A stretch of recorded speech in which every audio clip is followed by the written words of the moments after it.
বছরের প্রথম দিন বা প্রথম মুহূর্তকে উদযাপনের যে কালচার, যে কৃষ্টি, যে সংস্কৃতি আমরা আজ দেখতে পাচ্ছি, এটি কোত্থেকে কিভাবে এসেছে?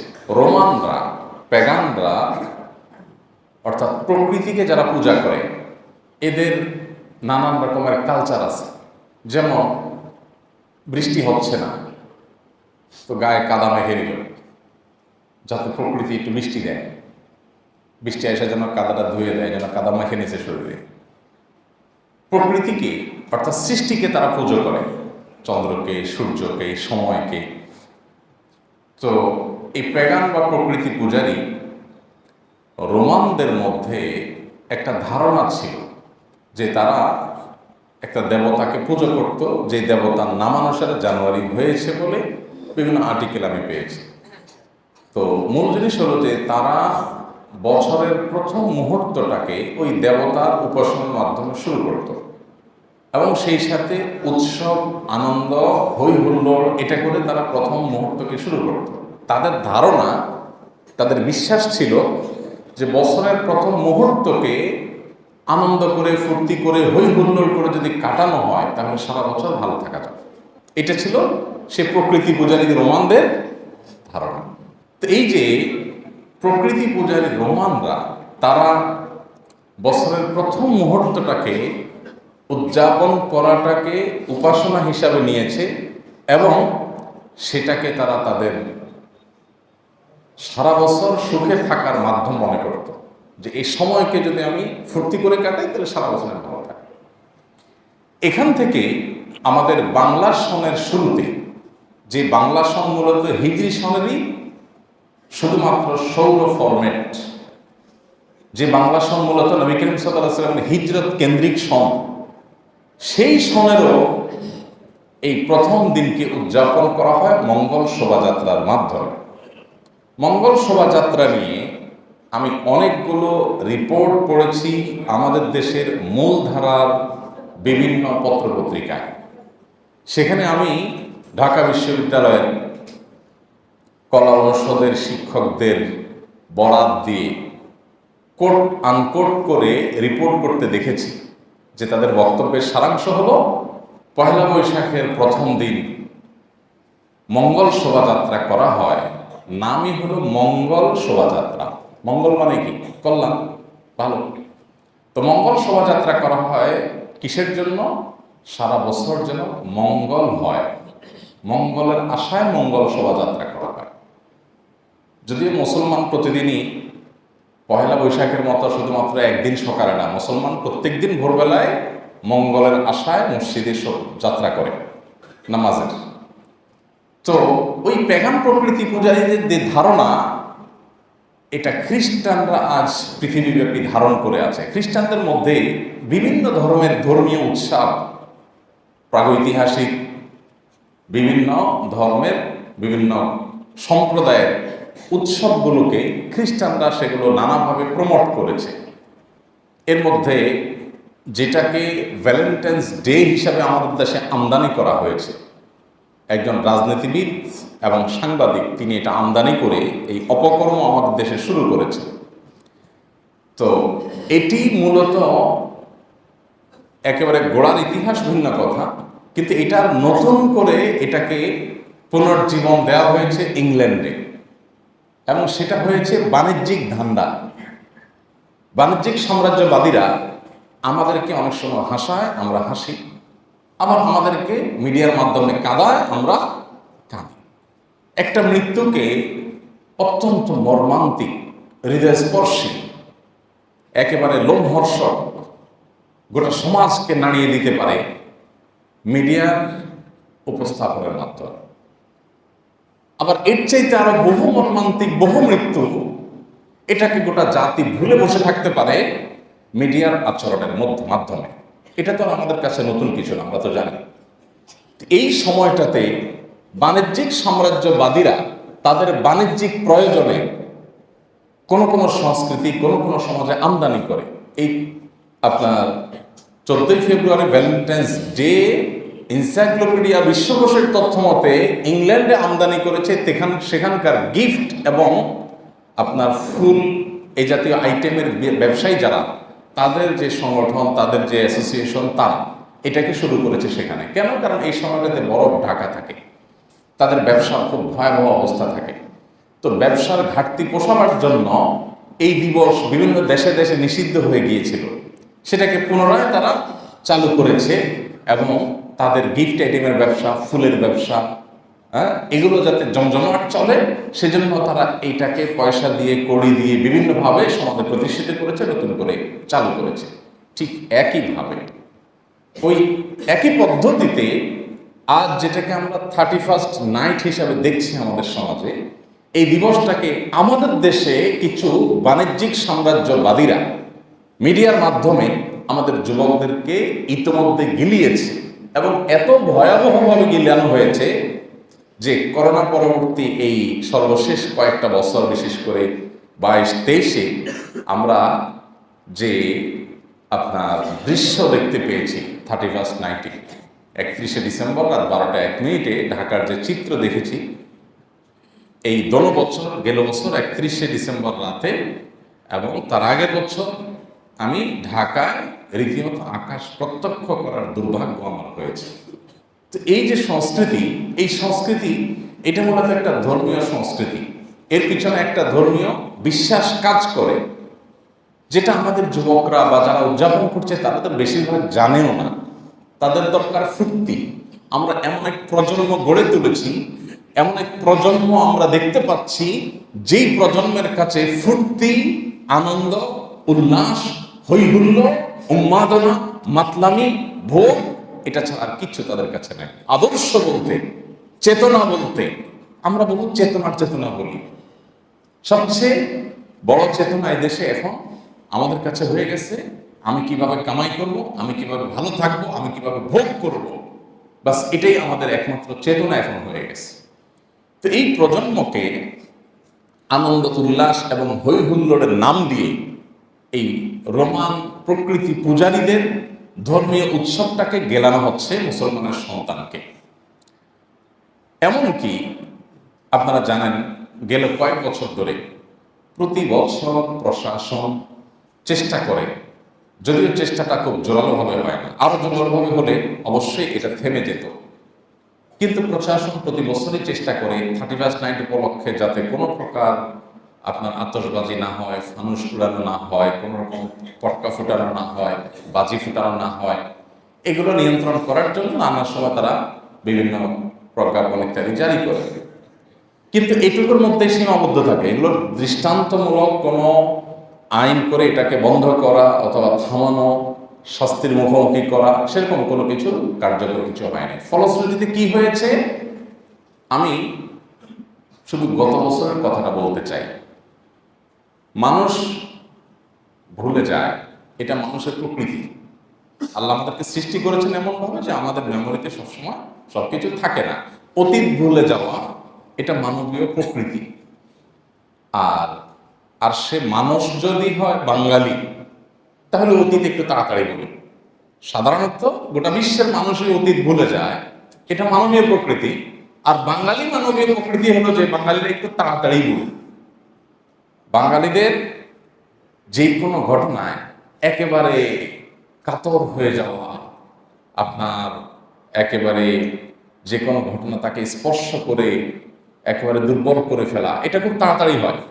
বাঙালি আমাদের অবস্থা হয়েছে অনেকটা ওই সিলভারের পাতিলের মতো। সিলভারের পাতিল আগুনের চুলায় দিবেন, দেখবেন ছাপ করে গরম হয়ে যাবে। বাঙালি এরকম দেখবেন ছাপ করে কি হয়ে যায়, চেতে উঠে গরম হয়ে যায়। আবার যদি সিলভারের পাতিলে পানি দেন, দেখবেন ছাপ করে ঠান্ডা হয়ে যায়।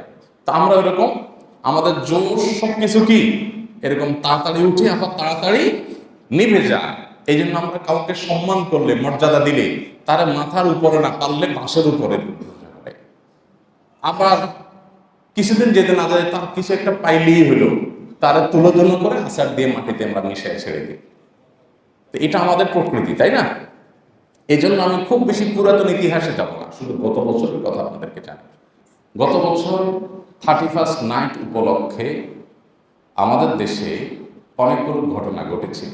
তার একটি হলো ফানুসের আগুনে একজন ক্ষুদ্র প্লাস্টিকের কারখানা দেওয়া নারী উদ্যোক্তা হালাল উপার্জনের জন্য বেচারি একটা ছোট প্লাস্টিকের কারখানা দিয়েছিলেন এবং প্লাস্টিকের কিছু প্রোডাক্ট তৈরি করে তার ছাদে সেগুলো আপনার থরে থরে সাজিয়ে রেখেছিলেন। এগুলো প্রস্তুত হয়ে গেছে, এখন শুধু ডেলিভারি করবেন। আর যারা ছোট ছোট ব্যবসা করেন আমরা জানি যে তারা মাল তৈরি করেন, ডেলিভারি দেন, আবার টাকা নেন, সেটা নিয়ে আবার তারা ব্যবসা করেন, যেহেতু তাদের পুঁজি খুব অল্প থাকে। তো এই বেচারির পুঁজির ম্যাক্সিমাম টাকা দিয়ে সে এরকম এক লট মাল তৈরি করে ছাদের উপরে সাজিয়ে রেখেছে। এবং আপনারা জানেন, বিভিন্ন টেলিভিশনে নিউজ হয়েছে, পত্রপত্রিকা নিউজ হয়েছে, আপনারা দেখেছেন যে একটা ফানুস এসে, যেহেতু ফানুসে দাহ্য পদার্থ থাকে, ফানুস এসে সেই প্লাস্টিকের উপরে পড়েছে এবং তার সমস্ত প্লাস্টিকগুলো মুহূর্তের মধ্যে আগুনের ছোঁয়া পেয়ে মুহূর্তের ভিতরে গলে সেগুলো শেষ হয়ে গেছে। এই বেচারি তার স্বপ্ন সেখানে দাফন হয়ে গেছে এই 31st নাইটের আগুনে। এর চাইতে মর্মান্তিক যে ঘটনা গত বছর ঘটেছে আপনারা জানেন যে বিকট আওয়াজে 31st নাইটে একটা শিশু উপস্থিত, একেবারে তৎক্ষণাৎ সে মারা গেছে। আমরা এটাও নিউজে দেখেছি, মিডিয়াগুলোতে অনেক নিউজ হয়েছে এটার উপরে। এবং আশ্চর্যের কথা হলো, বাংলাদেশের গুরুত্বপূর্ণ প্রতিষ্ঠানের দায়িত্বশীল ব্যক্তি মন্তব্য করেছেন যে শিশুটার কানে কেন তুলা দেওয়া হয়নি, তাহলে তো মারা যেত না। আওয়াজ হয়েছে তখন কানে তুলা দেওয়া থাকলে তো আর সে মরত না। যাই হোক, সেটা নিয়ে আমাদের কোনো মন্তব্য নাই, আমরা মূল বিষয়ে ফিরে আসি। তো ফানুসের আগুনে একজন ব্যবসায়ীর স্বপ্ন ধুলোর সাথে মিশে যাওয়া আর একটা শিশুর মৃত্যু, বিশেষ করে যে শিশুর মৃত্যু, এই ঘটনা যদি পৃথিবীর কোনো সভ্য সমাজে হতো, পৃথিবীর অন্য যে কোনো একটা দেশে, যে দেশে ন্যূনতম সভ্যতা আছে সেরকম কোনো দেশে ঘটতো, তো এই একটি ঘটনাই গোটা জাতির বিবেককে জাগ্রত করার জন্য যথেষ্ট হয়ে যেত। কিন্তু ওই যে আমরা বাঙালি, যে আমরা ঘটনা ঘটলে খুব তাড়াতাড়ি হাহুতাশ কান্নাকাটি করে টরে এরপরে সিলভারের পাতিলের মতো আমরা যেই সেই হয়ে যাই, আমরা ভুলে যাই। একটা শিশু তার মৃত্যুর জন্য যেই সংস্কৃতি দায়ী, সেই সংস্কৃতিকে আসামের কাঠগড়ায় ওঠানো উপযুক্ত না, সে সংস্কৃতিকে আসামের কাঠগড়ায় ওঠানো উচিত না, কিন্তু না, সেটা উঠাবার কোনো নামগন্ধ নেই।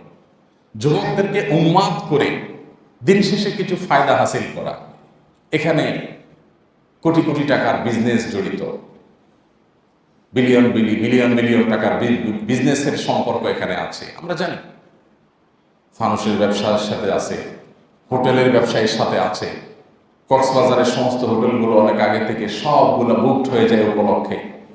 ঢাকার বিভিন্ন 5 স্টার হোটেলে যেই পরিমাণ অর্থ ব্যয় করা হয় এই রাতের বিভিন্ন আপনার নাইট ক্লাবে, বিভিন্ন রকমের অনুষ্ঠানে, সেই টাকা দিয়ে এই দেশের প্রত্যন্ত অঞ্চলে এই সময়ে, বিশেষ করে উত্তরবঙ্গে, দক্ষিণবঙ্গে অনেক গরিব অসহায় মানুষ শীতের কাপড় কিনবার মতো টাকা নাই এবং সামান্য একটু শীত নিবারণ করবার মতো ঘরের মাথা গোজাবার ঠাইয়ের ব্যবস্থা পর্যন্ত নাই। এই টাকাগুলো দিয়ে সে মানুষগুলো এই কষ্ট দূর করা সম্ভব, কিন্তু সেটা না। এক উন্মাদনার মধ্যে আমাদের গোটা জাতিকে ফেলে দেওয়া হচ্ছে। এবং গত বছরের আরো একটা দৃশ্য সোশ্যাল মিডিয়ার কল্যাণে আপনারা অনেকে দেখেছেন যে এই 31st নাইটের যে উন্মাদনা, এর যে মাতলামি, এর যে পাগলামি, এটার কারণে বিকট আওয়াজে যখন এক একটা পটকা ফুটানো হচ্ছিল, তখন পাখিরা পুরো পাল ধরে দিক বিদিক ছোটাছুটি করছে। এবং এরকম অনেকগুলো, একাধিক না, বেশ কয়েকটা দৃশ্য, বিভিন্ন ফুটেজ আমাদের সামনে এসেছে, আমরা দেখেছি যে পটকার আওয়াজ হচ্ছে আর পাখিরা পাগলের মতো ভয়ে আতঙ্কিত হয়ে চতুর্দিকে ছুটোছুটি করছে। আমরা যারা পরিবেশের কথা বলি, এই 31st নাইটের কালচার কি পরিবেশের জন্য খুব বেশি উপযোগী? আমরা যারা প্রাণী সম্পদ রক্ষার কথা বলি, জীববৈচিত্র্য রক্ষার কথা বলি, এই কালচার কি তার সাথে যায়? কিন্তু অদ্ভুত একটা বিষয় দেখবেন, যারা জীববৈচিত্র্য রক্ষার কথা বলে, যারা প্রাণী সম্পদ রক্ষার কথা বলে, যারা পরিবেশ রক্ষার কথা বলে, এই মানুষগুলো দেখবেন যে এই ইস্যুতে একেবারে তাদের মুখে কুলুপ, কোনো কিছু বলবে না। কোরবানির সময় আসলে তারা আবার জেগে ওঠে, কোরবানির সময় আসলে তারা আবার জেগে ওঠে। তারা তখন বলে যে এতগুলো প্রাণী একসাথে হত্যা করা হচ্ছে, জবাই করা হচ্ছে, হ্যাঁ, এবং কোরবানির পশুর রক্তে পরিবেশ দূষিত হয়ে যাচ্ছে। তখন দেখবেন তারা আবার লম্বা লম্বা পানি দিচ্ছে, তাই না? এবং তখন তারা নসিহত করে যে কোরবানির এই টাকাগুলো বন্যার্থ মানুষ, অসহায় গরিব মানুষদেরকে ত্রাণ দিলে সেটা বেশি উপকার হতো। ওই মানুষগুলোই দেখবেন এই 31st নাইটে উন্মাদনা করে বা উন্মাদনাকে সাপোর্ট করে, সমর্থন করে দেশের যুব সমাজকে ধ্বংসের দ্বার প্রান্তে নিয়ে 5 স্টার হোটেলগুলোতে, বিভিন্ন বড় বড় বারগুলোতে, ক্লাবগুলোতে তারা টাকা নষ্ট করছে, আর আমার যুবকদেরকে দিয়ে টাকা পোড়াচ্ছে। ফানুস তো উড়ে না, এটা কি উড়ে? মূলত টাকা উড়ে। ফানুস তো পড়ে না, মূলত পড়ে কি? টাকা। যুবক যখন আকাশে টাকা উড়িয়ে পোড়াচ্ছে তার কোনো ভবন, বিল্ডিং এর ছাদ থেকে, ওই বিল্ডিং এর নিচেই সে তাকালে হয়তো দেখবে কোনো বনি আদম শুয়ে আছে, তার গায়ে শীত নিবারণ করবার কাপড় নাই।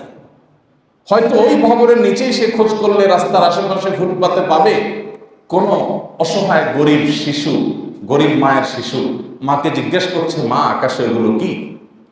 এই অসভ্য কালচারকে, এই নোংরা সংস্কৃতিকে আমাদের দেশে এমনভাবে এস্টাবলিশ করা হচ্ছে এবং ইতিমধ্যে হয়ে গেছে যে এটার বিরুদ্ধে এদেশের আলেমরা ছাড়া, হুজুররা ছাড়া, মেম্বরগুলো ছাড়া, মাহফিলের মঞ্চগুলো ছাড়া এদেশের অনেক লম্বা লম্বা নীতিবাক্যের কথা সারা বছর ধরে শোনায়, সেটা বুদ্ধিজীবী বলেন, মিডিয়া পার্সোনালিটি বলেন, রাজনীতিবিদ বলেন, প্রশাসনের দায়িত্বশীল ব্যক্তিবর্গ বলেন, আর কারোর যেন এর মাথা ব্যথা নাই। মাথা ব্যথা যেন সব হুজুরদের। ভাইরা আমার, ঢাকা শহরে বৈদ্যুতিক তারের যে জাল আমাদের মাথার উপরে বিছানো আছে, এইরকম পরিবেশে একটা দুইটা ভবন নয়, পুরো এলাকা পুরো ছাই হওয়ার জন্য একটা ফানুসের আগুন যথেষ্ট। আমি একটা পত্রিকা দেখেছি যে এয়ারপোর্ট সংশ্লিষ্ট এলাকায় সংশ্লিষ্ট দায়িত্বশীল একজন ব্যক্তি আশঙ্কা করে জানিয়েছেন যে যেভাবে ফানুস বানানোর কালচার আমাদের সমাজে ডেভেলপ হচ্ছে, এটাকে সামনের দিকে নেওয়া হচ্ছে, এমনকি এটা নাকি আপনার রাষ্ট্রীয় আইনে অবৈধ কিছুও না, এটা নাকি আপনার ট্যাক্স ভ্যাট দিয়েই দেশে প্রবেশ করে, সংশ্লিষ্ট কর্তৃপক্ষরা জানিয়েছেন। তো এয়ারপোর্টের সংশ্লিষ্ট এক দায়িত্বশীল ব্যক্তির কথা আমি পত্রিকা পড়েছি যে তিনি বলেছেন এয়ারপোর্টের আশেপাশে এগুলো যে কোনো মুহূর্তে বড় ধরনের দুর্ঘটনার কারণ হতে পারে। আপনারা জানেন এই ফানুসের কালচারটা ঢাকায় তুলনামূলকভাবে বেশি হয় পুরান ঢাকায়, এবং কেনা বেচাগুলো সব সেখান থেকে হয়, সব প্রশাসনের নাগালে চোখের সামনেই হয়, এবং সেগুলোর কারণে যে ভয়াবহ চিত্রের মুখোমুখি আমরা গত বছর হয়েছি, এই বছর যে তার চাইতে নির্মম কিছু হবে না, ভয়ঙ্কর কিছু হবে না, সেটা একমাত্র আল্লাহ ছাড়া বলতে পারে। ভাইরা আমার, তাহলে এখন আমাদের কি করতে হবে? প্রথম কথা হলো, আমরা সবাই জানি আমাদের এদেশের মানুষের, বাঙালির ধর্ম, বাঙালির সংস্কৃতি এবং যুক্তি, এই তিনটার কোনোটাতেই এই দিবস উদযাপনের কোনো সুযোগ নেই। আপনি ধর্মের কথা যদি বলেন, আপনার 31st নাইটের সাথে বাঙালির মুসলমানের ধর্মের কোনো সম্পর্ক আছে? হিন্দুর ধর্মের কোনো সম্পর্ক আছে? এমনকি খ্রিস্টানেরও ধর্মের সম্পর্ক নাই, বৌদ্ধেরও ধর্মের সম্পর্ক। এদেশে যত ধর্মের মানুষ বসবাস করে, কারোর ধর্মীয় বিশ্বাসের সাথে এই 31st নাইটের কালচারের কোনো সম্পর্ক ন্যূনতম নাই। এরপরে আসুন, বাঙালির যে সংস্কৃতি, যেটা ধর্ম বর্ণ নির্বিশেষে এই অঞ্চলের সংস্কৃতি, এই অঞ্চলের যে ট্র্যাডিশন আছে, সেই সংস্কৃতির সাথে, সেই ট্র্যাডিশনের সাথে, সেই কালচারের সাথে এই 31st নাইটের ন্যূনতম কোনো সম্পর্ক। এবার আসুন যুক্তির নিরিখে একটু দেখি অল্প করে। 31st নাইট উপলক্ষে যে উন্মাদনা করা হয়, উৎসব করা হয়, ফুর্তি করা হয়, আপনার বেলুন ওড়ানো হয়, ফানুস উড়ানো হয়, পটকা ফুটানো হয়, গান বাজনা নৃত্যের তালে তালে ফুর্তি করা হয়, উল্লাস করা হয়, এর যৌক্তিকতাটা কি? একটা বছরের শুরুতে যদি আনন্দ উৎসব করতে হয়, কেন? কারণ নতুন বছর আসছে, অনেক নতুন জিনিস আমাদেরকে আনন্দ দেয়, তাই না? নতুন জামা আমাদের আনন্দের কারণ হয়, হ্যাঁ, নতুন বউ ঘরে আসলে পরিবারের সবাই আনন্দিত হয়, নতুন অনেক কিছুই আমাদেরকে আনন্দ দেয়। সেই হিসেবে যদি আমি ধরে নেই, ঠিক আছে, নতুন বছর আসছে সেজন্য আনন্দ করবে, এটা যদি আমি ধরে নেই এই যুক্তি, তাহলে আমার প্রশ্ন হলো, যেই বছরের আগমন বা যার আগমনে আপনি খুশি হন, যার আগমনে আপনি উৎসব করেন, তার বিদায়ে তো আপনার বেদনাহত হওয়ার কথা। আমার কথা কি বুঝাতে পারছি? যাকে দেখলে, যে আসলে আপনি খুশি হন, সে চলে গেলে তো আপনি ব্যথিত হওয়ার কথা, তাই না? আপনার প্রিয়জন বিদেশে আছেন, অনেকদিন পরে এসেছেন, আপনার অনেক আনন্দ হয়, তাই না? ওই প্রিয়জনটা যখন আবার বিদায় নিয়ে চলে যায় বিদেশে, তখন আপনার কষ্ট হয় না? যার আগমনে আনন্দ হয় মানুষের, তার বিদায়ে বিয়োগে মানুষের বেদনা হয়, তাই না? এটাই তো যুক্তি বলে। তাহলে এবার আসুন, একটি বছরের আগমন, নতুন বছরের সূচনা, এটা যদি আমাদের আনন্দের কারণ হয়, খুশির কারণ হয়, উৎসবের কারণ হয়, উল্লাসের কারণ হয়, ঠিক একই সময় তো একটা বছর বিদায়ও হয়েছে, ঠিক একই সময় তো আগের বছরটা চলেও গেছে। তো এই যুবক, তোমার বিবেকের কাছে আমার প্রশ্ন, তুমি নতুন বছরের আগমনে যে হাসছ, উৎসব করছো, উল্লাস করছো, উন্মাদনা করছো, তুমি কি পুরাতন বছরের, বিগত বছরের বিদায় কেঁদেছ? যদি না কেঁদে থাকো, আমাকে উত্তর দিতে হবে না, তোমার নিজের বিবেককে তুমি উত্তর দাও, বিবেকের কাছে প্রশ্ন রাখো, দেখো কোনো সদুত্তর পাও কিনা, যে আমি যে বছরের আগমনে আনন্দ করছি, ঠিক তার আগের মুহূর্তে যে একটা বছর চলে গেল আমার জীবন থেকে, তখন কি আমি কেঁদেছিলাম? তাহলে যার বিদায়টা আমার কান্নার কারণ না, বেদনার কারণ না, কষ্টের কারণ হয় না, তার আগমন কিভাবে আমার আনন্দের কারণ হতে পারে? কোন যুক্তিতে হতে পারে? বছরের প্রথম মুহূর্তটা এটা যদি কোনো উৎসবের বিষয় হয়ে থাকে, আমরা যারা আজ এই সমাজে দেখি যে বিজ্ঞান মনস্ক বলতে যারা নিজেদেরকে দাবি করে যে তারা বিজ্ঞান মনস্ক, তাই না? ধর্মের কথা বললে দেখবেন তারা বলে না, তারা ধর্ম বিশ্বাস করে না, তারা বিজ্ঞানে বিশ্বাস করে না, ধর্ম বিজ্ঞান মুখোমুখি।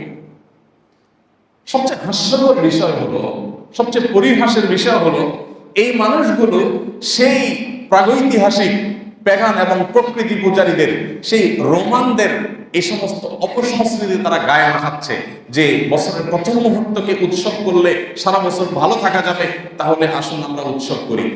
এই যুক্তি তারা মানছে এবং সেই বিশ্বাস, সেই কুসংস্কার তারা গায়ে মাখাচ্ছে, অথচ এই মানুষগুলো নিজেদেরকে বিজ্ঞান মনস্ক দাবি করছে। এই বিজ্ঞান মনস্কতাকে দেখবেন পয়লা বৈশাখে তারা বিভিন্ন রাক্ষস, খোক্ষসের মুখোশ এগুলো নিয়ে চলছে, এবং তারা মনে করে যে এগুলো নিয়ে গেলে তাদের মঙ্গল হবে। এই রাক্ষস খোক্ষসের আপনার মুখোশ, বিভিন্ন প্রাণীর মুখোশ, বানর, আপনার ইঁদুর, এটা সেটা, ময়ূর, এগুলার মুখোশ নিয়ে গেলে নাকি সুখ আসবে। তাহলে এত কষ্ট করে আর লাভ কি? সবাই ঘরে ঘরে এগুলো রেখে সুখী হয়ে গেলেই তো হয়। তাহলে এত কষ্ট করে আর লাভ কি? বছরের প্রথম দিবসে ফুর্তি করে সুখী হলেই তো হয়ে যায়। এই উন্মাদরা যারা করে, তাদের বড় একটা অংশ সারা বছর ডিপ্রেশনে থাকে, আল্লাহর অবাধ্যতার কারণে অবধারিতভাবে আল্লাহর আযাব এবং গজবের শিকার তারা হয়ে যায়। কিন্তু অপরাধ যখন সমাজে ব্যাপক আকারে হয়, আর সমাজের সাধারণ সর্বস্তরের মানুষের কপালে যদি ভাঁজ না পড়ে, তার বিবেকে যদি করাঘাত না করে, তার দায়িত্ব সচেতনতা যদি জাগ্রত না হয়, তাহলে গোটা সমাজের মানুষের উপর আল্লাহর গজব নাজিল হয়। অতএব 31st নাইট আসার আগে আসুন আমরা সবাই একটু সতর্ক হই, সবাই একটু নড়ে চড়ে বসি। যুবক ভাইদেরকে বলবো, এই বিজাতীয় অপসংস্কৃতি তোমার না, এটা তোমার কালচার না। এটা প্রকৃতি পূজারী পেগানদের থেকে ধার করে খ্রিস্টানরা তাদের কালচার হিসাবে নিয়েছে। 25শে ডিসেম্বর বড়দিনের যে উৎসব তারা শুরু করে, এটা করতে করতে শেষ করে তারা এসে 30শে ডিসেম্বর পর্যন্ত। এটা তোমার উৎসব না। তোমাকে আল্লাহ তাআলা নিজস্ব সংস্কৃতি দিয়েছেন, তুমি অনেক সমৃদ্ধ, তোমার কিচ্ছুর অভাব নাই। তোমাকে দুটো উৎসব দেওয়া হয়েছে, ঈদ উল ফিতর, ঈদ উল আযহা। আল্লাহর কসম করে বলি, তুমি সেই দুটি উৎসবকে পৃথিবীর সমস্ত উৎসবের সাথে তুলনা করলেও দেখবে যে ওই উৎসবটি, অর্থাৎ ঈদ উল ফিতর, ঈদ উল আযহার উৎসব, এটা যতটা নির্মল, এটা যত স্বচ্ছ, এটা যতটা আনন্দদায়ক, এটা যত পবিত্র, অন্য কোনো উৎসবের মধ্যে তুমি সেটা পাবে না। তোমার সমস্ত উৎসবের মধ্যে ভোগ আছে, তোমাদের সমস্ত উৎসবের মধ্যে উচ্ছৃঙ্খলতা আছে, তোমার সমস্ত উৎসবের মধ্যে উন্মাদনা আছে, অশ্লীলতা আছে, বেহাপনা আছে, অপচয় আছে, অপব্যয় আছে। ঈদুল ফিতরে তুমি সেটা দেখবে না, ঈদুল আজহাতে তুমি সেটা দেখবে না। ঈদুল আজহা ঈদুল ফিতরের চেতনা কি? ঈদুল আজহা ঈদুল ফিতরের চেতনা হলো তুমি আনন্দিত হও, গরিবের মুখেও হাসি ফোটাও। তুমি ঈদগাহে যাও, ঈদুল ফিতরের নামাজ পড়ো, ঈদের আনন্দ ষোলকলা পরিপূর্ণ হয় ঈদের নামাজের মাধ্যমে, ঈদগাহে যাওয়ার মাধ্যমে। আর ইসলাম বলছে তুমি আনন্দ করবা ঈদগাহে গিয়া, ভালো কথা, তার আগে তুমি গরিবের বাসায় জাকাতুল ফিতর বা সদকায়ে ফিতির ফিতরা দিয়া গরিবের বাসায় হাসির ব্যবস্থা করো, তারপর তুমি হাসো। ইসলাম বলে ঈদুল আজহাতে তুমি হাসতে চাও, খুশি হইতে চাও, গোশত খেতে চাও, খাও, আল্লাহ তোমাকে সে সুযোগ দিয়েছেন। তবে মনে রাখবে তোমার গোশতের একটা অংশ গরিব অভাবে মানুষকে দিবে তুমি, এবং তাদের মুখে হাসি ফোটার ব্যবস্থা করবে, তারপরে তুমি হাসবে। এ হলো ইসলাম তোমাকে যে উৎসব দিয়েছে, সেই উৎসব। সেখানে ভোগ আছে, সেখানে ত্যাগ আছে, সেখানে মোরালিটি আছে, সেখানে নৈতিকতা আছে। তুমি যে বর্ষবরণের উৎসবে নামছো, এখানে পশুদের মতো উন্মাদনা আছে, মাতলামি আছে, উচ্ছৃঙ্খলতা আছে, সীমালঙ্ঘন আছে, বাড়াবাড়ি আছে, অপচয় আছে, অপব্যয় আছে, মানুষের ক্ষতি আছে। এখানে কোনো কল্যাণ মানব জাতির চুল পরিমাণ কেউ দেখাতে পারবে না। এই সমস্ত উৎসবের কোন একটা কল্যাণের দিক থাকলে কেউ একটু বলেন, দাঁড়া আমি একটু শুনতে চাই যে 31st নাইট আমাদের আর্থসামাজিক উন্নয়নে এই ভূমিকাটা রাখে, বলেন তো কেউ? এই সমাজের মানুষের কোনো কল্যাণ বই আনে? প্রতি বছর আপনি পত্রিকায় সার্চ করেন, অনলাইনে গুগল করেন, আপনি দেখবেন প্রতি বছর এই ফানুসের আগুনের 10 জায়গায়, 20 জায়গায়, 25 জায়গায়, বিভিন্ন জায়গায় এরকম আগুন লাগে। ফায়ার সার্ভিস এবং সিভিল ডিফেন্সের লোকেরা সারা বছর আগুন নিবারণের কাজে তারা ব্যস্ত থাকেন। সবচেয়ে বেশি তাদেরকে ব্যস্ত থাকতে দেখা যায় এই সময়ে, এবং প্রতি বছর 31st নাইট আসার আগে ফায়ার সার্ভিস এবং সিভিল ডিফেন্সের পক্ষ থেকে সতর্ক করা হয় যেন যে কোনো মূল্যে ফানুস উড়ানো বন্ধ করা হয়। আমি আবারও বলছি, যেই ঢাকা শহর, যেই চট্টগ্রাম শহর, যেই দেশ এলোমেলো ভাবে পুরোটা দেশের সমস্ত শহরগুলো আমাদের মাথার উপরে জালের মতো বৈদ্যুতিক তারে ছেয়ে আছে, সেই শহরে ফানুস উড়ানোর বৈধতা দিতে পারে, এটা একমাত্র উম্মাদ দিতে পারে। কোন বিবেক সম্পন্ন মানুষ কখনো এটার বৈধতা দিতে। এটার জন্য একটা জাগরণ প্রয়োজন, এটার জন্য একটা জাগ্রত হওয়া প্রয়োজন, এটার জন্য আমাদের বিবেকগুলো নাড়া দেওয়া প্রয়োজন। আসল সামাজিক আন্দোলন গড়ে তুলি কোনো ভবন থেকে। আমি ঢাকা শহরে গত বছরের আগের বছর 31শে ডিসেম্বর আমি একটা এলাকায় থাকতাম, সেখানে আমার মাথা গোজার একটা জায়গা ছিল। তো সেখানে এই উন্মাদনা হচ্ছে জেনে আমি আমার সর্বশক্তি দিয়ে সেটার প্রতিবাদ করেছি। আপনারা আর কিছু না পারেন, 999-এ ফোন করে আপনারা অন্তত জানাতে পারেন, তাহলে প্রশাসনের ব্যক্তিবর্গ টের পাবে, অনুমান করতে পারবে অন্তত যে এদেশের কত মানুষ এই কালচারে অতিষ্ঠ। অন্তত আমরা তাদেরকে নোটিস করতে পারি যে আমরা তো এই কালচারে অতিষ্ঠ। রাত 12টা 1 মিনিটে বিকট আওয়াজে আপনি গোটা পরিবেশকে ধ্বংস করে ফেলবেন, এটা কোনো সভ্য সমাজে গ্রহণযোগ্য হতে পারে। আমাদের দেশে ধর্মের নামে, রাজনীতির নামে, বিনোদনের নামে যে পরিমাণ শব্দ সন্ত্রাস হয়, পৃথিবীর কোন দেশে, কোন সভ্য সমাজে সেগুলো মানুষ কল্পনাও করতে পারে না। পৃথিবীর অনেক দেশের মানুষ কথা বললে পর্যন্ত আস্তে আস্তে কথা বলে, আর আমরা ওয়াজ মাহফিলের মাইক 3 কিলোমিটার দূর পর্যন্ত লাগায়া ফুল ভলিউম চালাই দিয়া রাত 12টা 1টা 2টা পর্যন্ত মানুষকে জোর করে ওয়াজ শুনে। আমরা ভোট চাইতে হলে পাবলিক ভোট দিবে না, পাবলিকের 14 গোষ্ঠী ভোট দিবে, এইভাবে ভোট চাওয়ার জিকিরের মাইক লাগাই দেয় যে দিল থেকে বদদোয়া ছাড়া আর কিছু আসে না। আপনাদের কি ফিলিংসে যায় না? আমার একই ফিলিংস হয় যে একটু ফোনে কথা বলতে পারি না, একটু মনোযোগের সাথে একটা কাজ করতে পারি না, চতুর্দিকে মাইকের আওয়াজে অতিষ্ঠ করে ফেলা হয়। সেটা ধর্মের নামে কখনো হয়, রাজনীতির নামে কখনো হয়, আবার কখনো বিনোদনের নামে হয়। আপনার বিয়ে, আপনার আকিকা, আপনার এটা, আপনার সেটা, এ উপলক্ষে আপনি ব্যান্ড পার্টি এনে ভাড়া করে গানের আওয়াজে গোটা সমাজকে অতিষ্ঠ করে তুলছে। আল্লাহর কসম, এর চাইতে বড় অসভ্যতা, এর চাইতে বড় বর্বরতা, এর চাইতে বড় অযৌক্তিক কর্মকাণ্ড আমাদের সমাজে, এর চাইতে জটিল সমস্যা অন্তত এই সামাজিক এই ধরনের সমস্যাগুলোর মধ্যে আরেকটা পাওয়া কঠিন। এটার বিরুদ্ধে একটা জাগরণ গড়ে তুলতে হবে।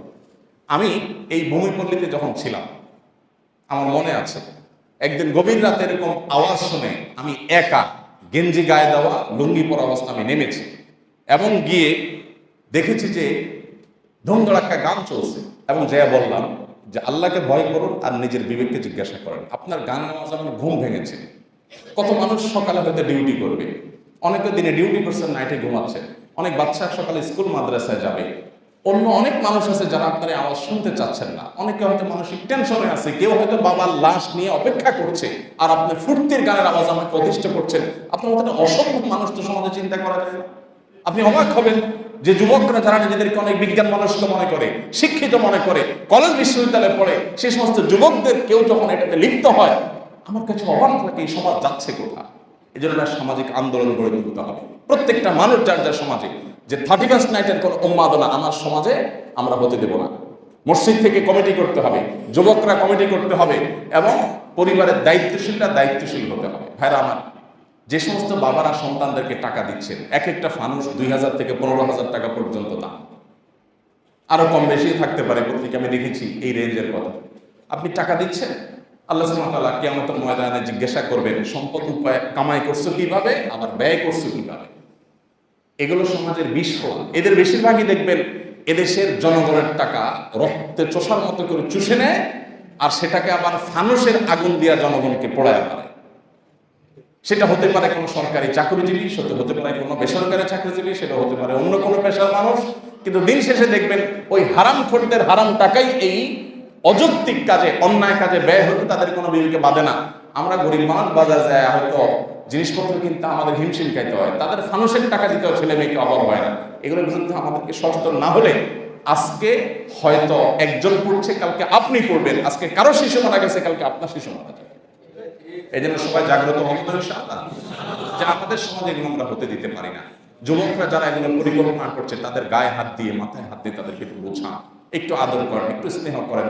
ইন্নাল মুবাদদিরিনা কানু ইখওয়ানাশ শায়াতিন, অপব্যয়কারীরা শয়তানের ভাই। তুমি মুসলমানের সন্তান এটা করতে পারো না। তোমার নিজস্ব সংস্কৃতি আছে, তুমি সমৃদ্ধ। পৃথিবীর সেই জাতির সাথে চাইতে হতভাগাকে, যেই জাতিকে ইংরেজরা 200 বছর গোলাম বানিয়ে রেখেছে ভারতবর্ষকে, আমরা তাদের কালচারকে টাকা পয়সা দিয়ে আমদানি করে সেটাকে আমরা প্রমোট করি, সেটাকে আমরা ডেভেলপ করি। এর চেয়ে দুঃখজনক আর কি হতে পারে বলেন ভাইরা?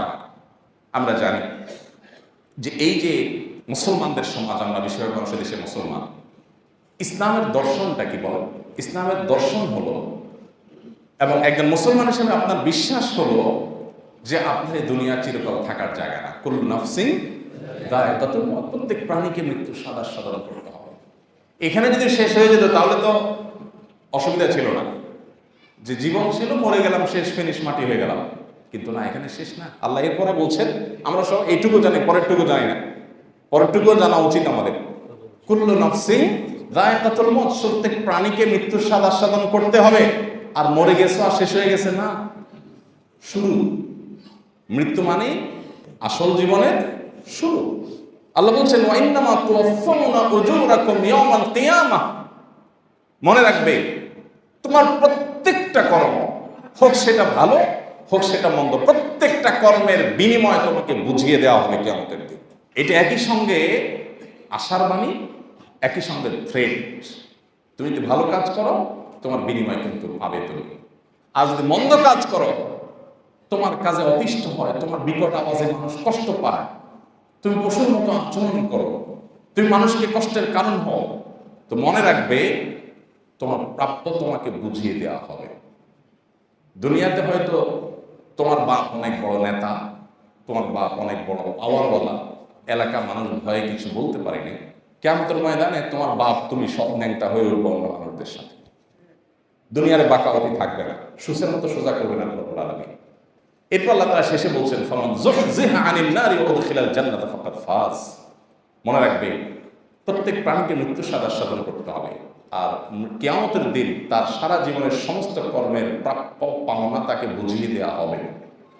এবং সেদিন যাকে জাহান্নাম থেকে মুক্ত ঘোষণা করা হবে, জান্নাতি ঘোষণা দেয়া হবে, পরোয়ানা পেয়ে যাবে, সার্টিফিকেট পেয়ে যাবে, এই ব্যক্তি হলো পৃথিবীর একমাত্র মানুষ যার জীবনে চূড়ান্ত বিজয়, চূড়ান্ত সাফল্য এর হাতছানি তার তার কাছে এসেছে, হাতছানি দিয়েছে তাকে, এবং তার এই হাসির পরে আর কখনো কান্না আসবে না। এটা চূড়ান্ত হাসি। জান্নাতে চলে গেল, ফাকাদ ফাজ, সে সফল হয়ে গেল, সার্থক হয়ে গেল। তারা রিস্ক না, এখান থেকে বের হবে না এবং বের হওয়ার কোনো আশঙ্কা নেই। ও মুসলমানের সন্তান, যেহেতু মরতে হবে, আল্লাহর কাছে যেতে হবে, একটা নতুন বছর আসছে, একটা বছর চলে গেছে, মানে হলো আমার বরাদ্দ বাজেট, আল্লাহ যদি 70 বছর দিয়ে হায়াত রেখে থাকেন, এক বছর চলে গেল। জীবনের একটা বছর খসে পড়লে এটা কোনো বুদ্ধিমানের জন্য আনন্দের কারণ হয় না। বুদ্ধিমান হিসাব মিলাবে যে একটা বছর চলে গেল, আমার অর্জন কি, অ্যাচিভমেন্ট কি, আমি তো কবরের দিক চলে গেলাম। আল্লাহ রাব্বুল আলামিন আমাদের সবাইকে বোঝার তৌফিক দান করুন, আমাদের বিবেকগুলোকে জাগ্রত করে দিন, আমাদের সবাইকে, বিশেষ করে শব্দ সন্ত্রাস যে চলে রাস্তায় রাস্তায়, যে নামেই হোক না কেন, এই অপসংস্কৃতি, এই কালচারের বিরুদ্ধে আমাদেরকে কথা বলতে হবে, কথা বলতে থাকতে হবে এবং ভূমিকা রাখতে হবে। বিনয়ের সাথে কখনো, প্রতিবাদের সুরে কখনো আমাদেরকে কাজ করতে হবে। যদি না করেন তো ভাই, সমাজটা বসবাসের অযোগ্য হয়ে যাবে। আমার কাছে প্রশ্ন আসে, ভাই অনেক যুবক মেধাবী, বুয়েট, মেডিকেল, ঢাকা ইউনিভার্সিটি, বিভিন্ন বড় পাবলিক বিশ্ববিদ্যালয়, ভালো ভালো পাবলিক বিশ্ববিদ্যালয়, ভালো ভালো সাবজেক্টে পড়াশোনা করেছে, এরা দেশের বাইরে চলে যাচ্ছে। এটাকে একজন মুসলমান হিসেবে করা উচিত কিনা? নিজের দেশ রেখে আরেক দেশে, তাও মুসলিম প্রধান দেশে চলে যাও। তা আমি বলি, এই প্রশ্নের উত্তর দেয়া আমার জন্য বড় কঠিন। এই মেধাবী যুবকগুলো এদেশে থাকার মতো পরিবেশ পাইলে তারা বাহিরে যেত না। অনেক পয়সাওয়ালা মানুষ এদেশ থেকে পয়সা কামাই করে টাকা নিয়ে বাইরে গিয়ে থাকে। কেন? কারণ সমাজটা বসবাসের উপযোগী আমরা রাখি নাই। তো এই অনাচারের বিরুদ্ধে যদি আপনি কথা না বলেন, আপনি যদি ভূমিকা না রাখেন, তো সমাজ পরিবর্তন হবে কোথা থেকে? আমরা সবাই চাচা আপনার জান বাঁচা। আল্লাহ তাআলা আমাদের সবাইকে দায়িত্বশীল হওয়ার তৌফিক দান করুন।